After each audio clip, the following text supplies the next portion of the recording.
Welcome to our new series, Film Feast. We're two sister grill masters, watch a movie, yap about it, and then make a recipe inspired by it. You're talking about Dumb and Dumber today. Honey, hit us with the synopsis because guaranteed there's someone watching right now who's like, Dumb and Dumber? I've never heard of that movie. I highly doubt that. I highly doubt it too. We're going back to 1994 for this one, but if you haven't seen it, add it to your must-watch list now. Okay, here's a little synopsis of the movie in case you haven't seen it or you're living under a rock or whatever. Okay, hit us. Okay, imbecilic best friends Lloyd Christmas and Harry Dunn stumble across a suitcase full of money left behind in Harry's car by Mary Swanson, who was on her way to the airport. The pair decide to go to Aspen to return the money, unaware that it is connected to a kidnapping. As Harry and Lloyd, who has... Oh, wow. This is literally from the movie Annual. Annual.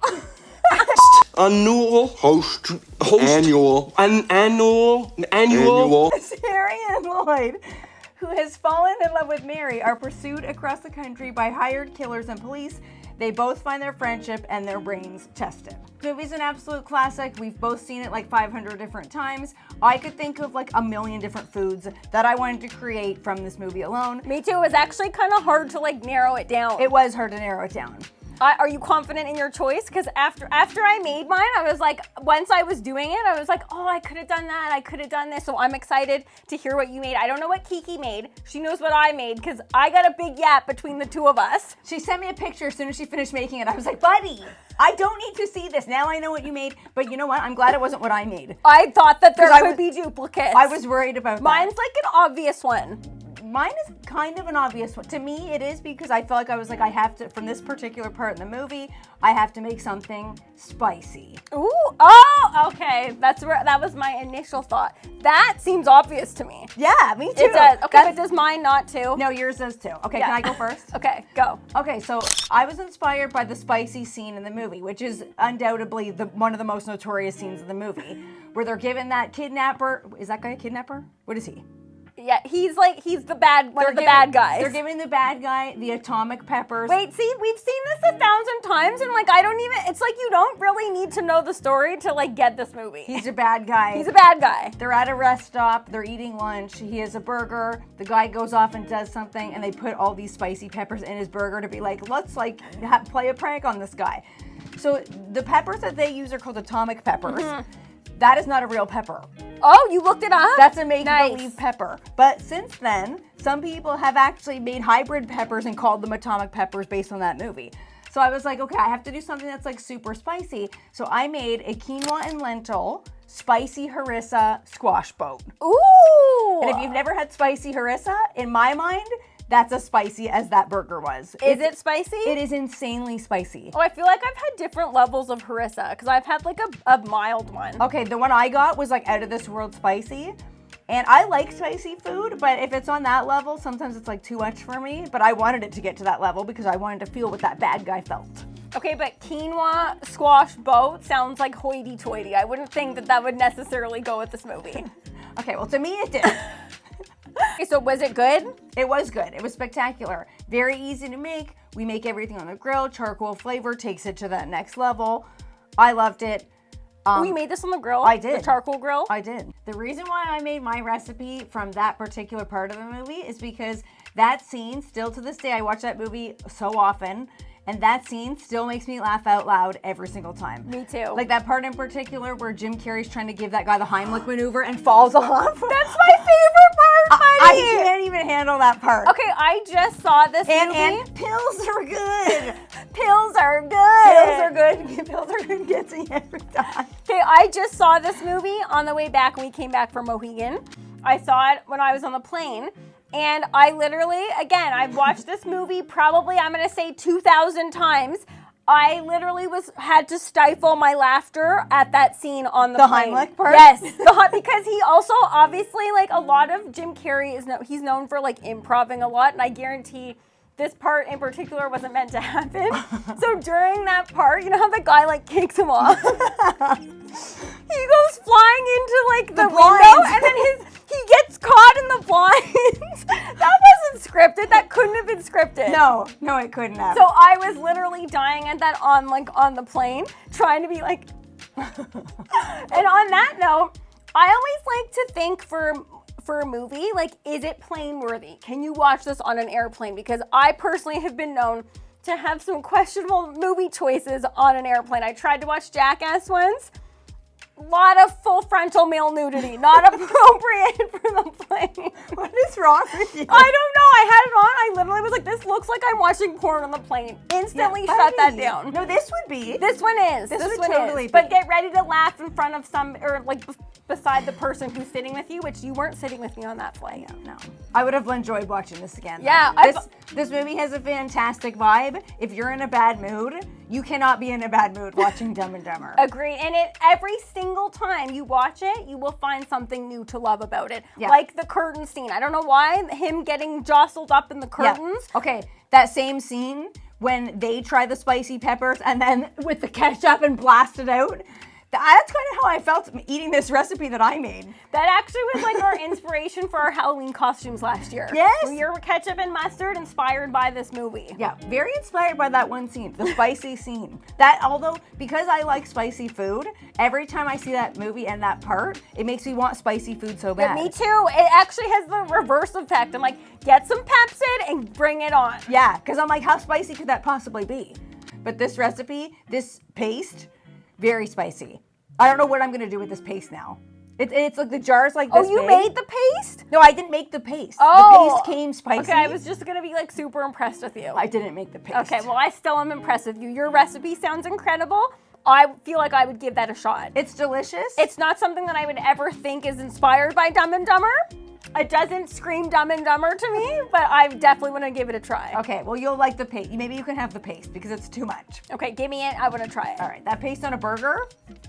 If you're looking for the recipe for my lentil and quinoa, very spicy squash boats, it's playing on the screen right now, but you can also find the recipe in the description box below. Okay, so what did you make? I made something that was inspired by this line. If I know Mary as well as I think I do, which doesn't make any sense because he just met her, he does not know her. When we get to her, she'll invite us in and make us tea and strumpets. I remember the first time I saw that movie, I was like, I didn't even realize, there were so many parts. I feel like this movie you have to see a few times to get all the parts. Yes. Oh my goodness, yes, because that sounds like it could be right. You're like, tea and strumpets, like, I think I've heard that before. Because it is like, you're like, it's a crumpet, that sounds right.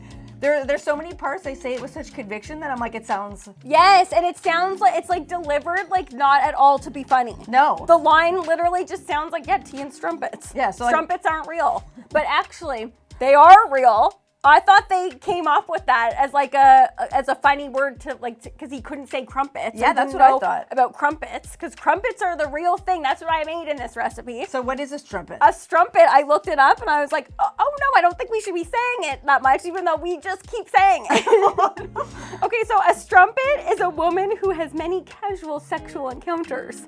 I was like, what? So is that why they put that in there? It could be. I don't know. I thought it was just a play on crumpets. So did I.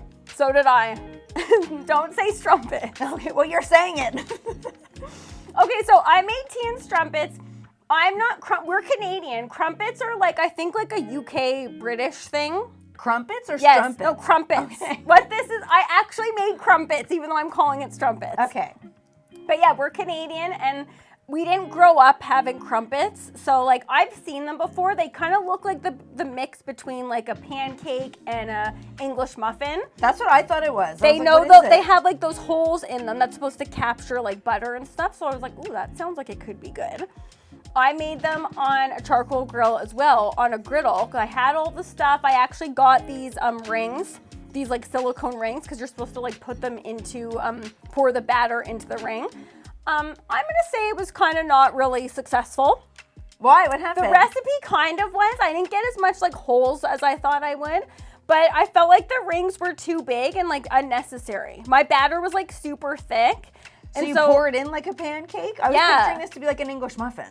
So did I, and I got this like, have you ever seen those like pancake things where like you squeeze it? Like a diner? I got it from the dollar store. Weird. Yeah, you squeeze it and it's supposed to like elegantly plop down the batter. Yeah, my batter was too thick, so I was like, and I panicked, and so I just started spooning it out with a spoon. But I personally found them, they were easy to make. They're basically like a pancake. Do they taste as good as a pancake?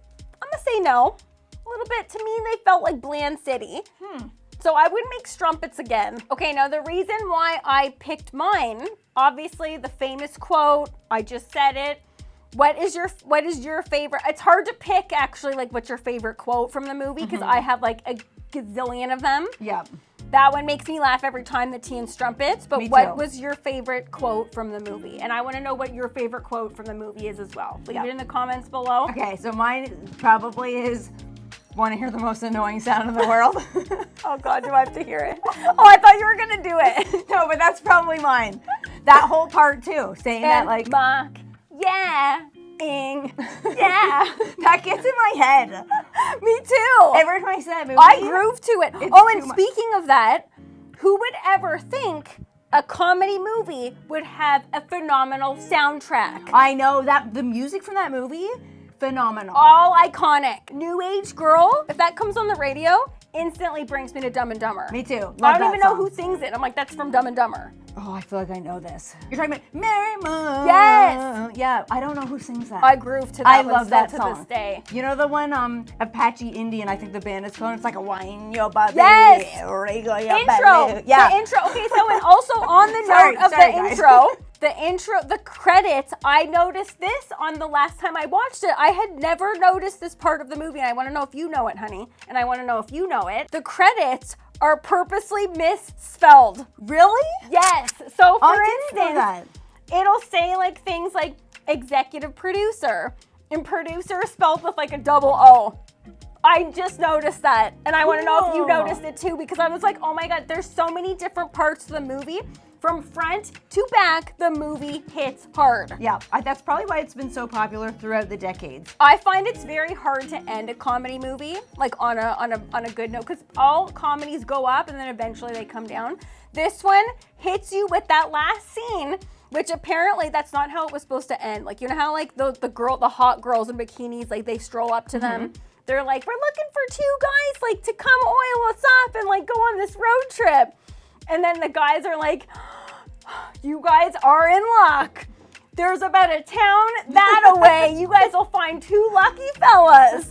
Okay, so that wasn't how that was supposed to end, but Jim Carrey really wanted that ending apparently. That ending is amazing. I know, and that's what it ends off on such a funny note, which I'm so impressed by, because most funny movies, like the end is like, eh. How is it supposed to end? I forget. Oh, because I did look that up as well, but I forget. Oh, I think they were supposed to get on the bus and go. Oh, yeah, no, that's definitely not as funny. Which it would have been like, oh, cute, happy ending. Lloyd Yeah, and no. Harry go off and like become oil boys. But I'm like, this is like, it ends up in that Dumb and Dumber way, which is like the obvious just goes right over their heads. You know what I thought you were gonna make? What? Something to do with that poo scene.